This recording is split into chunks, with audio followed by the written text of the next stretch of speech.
And as we heard in the news, the economy is the big battleground on both sides of politics ahead of next week's resumption of Parliament. To discuss the coalition view, I'm joined by Shadow Assistant Treasurer, the Senator from WA, where it's all happening in the two-speed economy, and mining moguls turning into media moguls over there.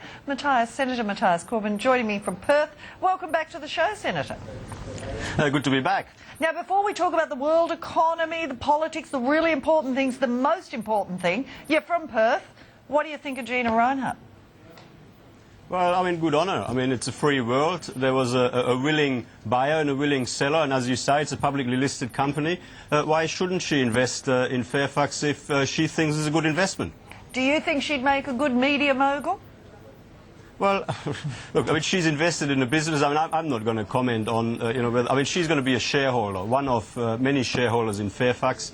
I don't think that the proposition is that Gina Reinhardt will end up running Fairfax. I mean, she's looking at a 15% stake.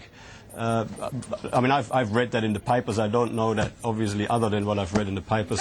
Good luck to her, quite frankly. Good on you. I mean, I didn't expect you to say anything else sitting over there in Perth. It's a very small town. But I did wonder, she seems to not be able to let the mining tax, it's obviously had a big impact on her. I mean, you did win that one, didn't you? I mean, you know... Well, the mining tax is a bad tax. And, I mean, like Gina Reinhardt, along with everybody else, is entitled to have a view and express a view in relation to that, I would have thought. But, I mean, the way the mining tax was put together by the Gillard government is a national disgrace. I realise that. When I say you won it, I mean you won in the sense that you got the original one thrown out and Kevin Rudd to boot. Well, we've still got one further. We've got still one Prime Minister to go, Janine. Oh, OK, one down, one to go. You know they will just keep replacing them. They've got lots of little people coming along. But let's just, in fact, now I've thrown in the mining tax, our favourite subject. Just tell me, with Parliament coming back, where do we stand on what's happening? Because you were chairman of the committee that looked at it. Where does it stand? What do you think is going to happen on it this year? Because I think we've all forgotten whether it's in, out, what's happened. Well, the mining tax legislation will hit the Senate now. It is before a further Senate inquiry, which is chaired by a government senator. That is to report sometime in March. The Greens facilitated passage of the mining tax through the House of Representatives, but they have reserved their position in the Senate. The government obviously wants the mining tax to come into effect come 1 July 2012. So far, I mean, the Senate has been seeking a lot of information from the government in relation to the ever-changing mining tax revenue estimates, because we don't believe that they stand up to scrutiny. We've been asking for information about the mining tax revenue assumptions, and we've been asking for information about the costings of all the related promises that Labor has attached to the mining tax, because, of course, one of our key criticisms is that the government has already spent much more than they expect to rise through the mining tax, putting the budget in a worse position than when they started. The government so far has refused to release a lot of that information, and we are hopeful that we can work with the Greens to force the government to come clean on these things. I always love it when you say work with the Greens. It's such a lovely picture. But being a numbers man, and the key number, of course, was the fact it's meant to come in 2012. March is getting close to the deadline. What's your betting? Are they going to get the mining tax in by their deadline, do you think? Or are you going to be, you and the Greens together, going to be able to stop that? Well, they shouldn't get the mining tax through because it's a bad tax which came out of a bad process. I know. Well, look, I mean, but on the face of it, I mean, the government is in the Labor Party is in an alliance with the Greens, and the Labor Party and the Greens have got the numbers in the Senate. So on the face of it, you'd have to assume that they have the numbers to get the mining tax through the Senate. But having said that, the Greens have obviously expressed some concerns. From their point of view, the mining tax doesn't go far enough. We think the mining tax should be scrubbed altogether. So can we just hold it there? No, I just have to ask that, because you said just before that you were working with the Greens, and as you said, you're working with them on this to get information, whatever, but they are coming from a point they want it tougher. You don't want any. It's a strange position, really, isn't it? Well, there's no majority in the Senate to make the mining tax tougher unless Julia Gillard turns back on her commitment to the three mining companies that she's done a deal with. But the one thing that the Greens and the coalition agree on is that the government must come clean in relation to a whole series of mining tax related information that they've so far been desperate to keep secret.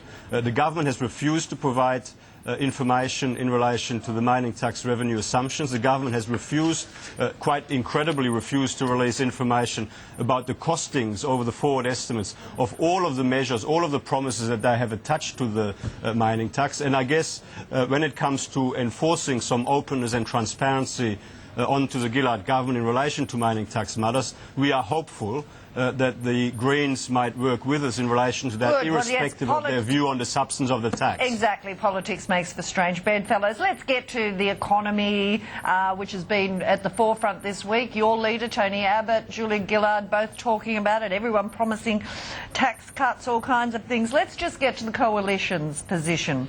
Yesterday at the National Press Club, Tony Abbott promised tax cuts in the first term of a coalition government. Today, your West Australian colleague Julie Bishop said it was just an aim. Joe Hockey then said, no, we really are. As Shadow Assistant Treasurer, will you be giving tax cuts in the first term, or is it just an aim?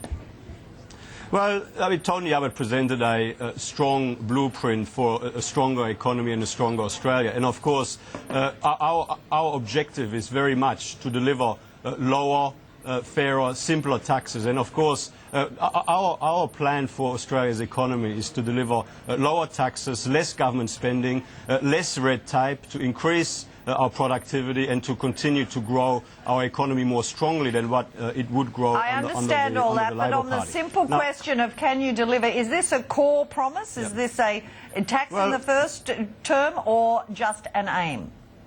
Well, we've got a very clear commitment that we would immediately move to abolish the carbon tax, which will, of course, push up the cost of everything, which will make Australia less competitive internationally at the worst possible time.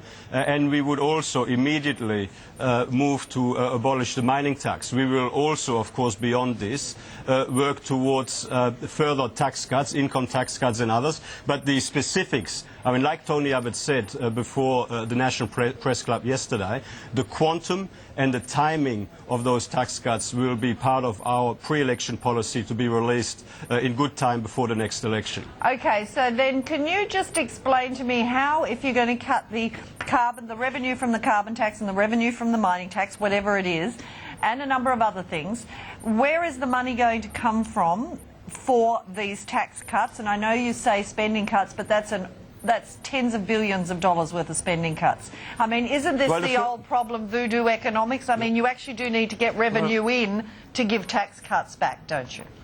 Well, there's a number of issues here. I mean, the first thing to remember is that the mining tax package and the carbon tax package, that is the revenue from the tax minus the spending from all of the related promises, actually leaves the budget worse off to the tune of many billions of dollars. I mean, the carbon tax package, on the government's own figures, leaves the budget worse off by about $4.3 billion over the initial forward estimates.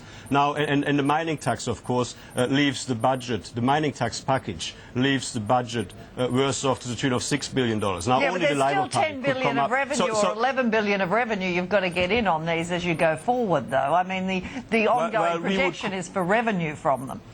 Well, we would question that, and the fact that the government bends over backwards to decline and to refuse to release information about the mining tax revenue estimates, we've got a serious doubt about the credibility of their mining tax revenue estimates, and the fact that they're hiding their mining tax revenue assumptions reinforces our serious doubt in relation to that. Senator, we're just running out of time here, so I'll just move to one other thing. I'd just like to get your general opinion, just summing up, on what you think the economy is looking like for the year ahead. Not Australia, perhaps, because you've said what your view is there in the coalitions, but given the Eurogeddon, all the things that are there, how pessimistic or optimistic are you about the global outlook, which will have an impact on us?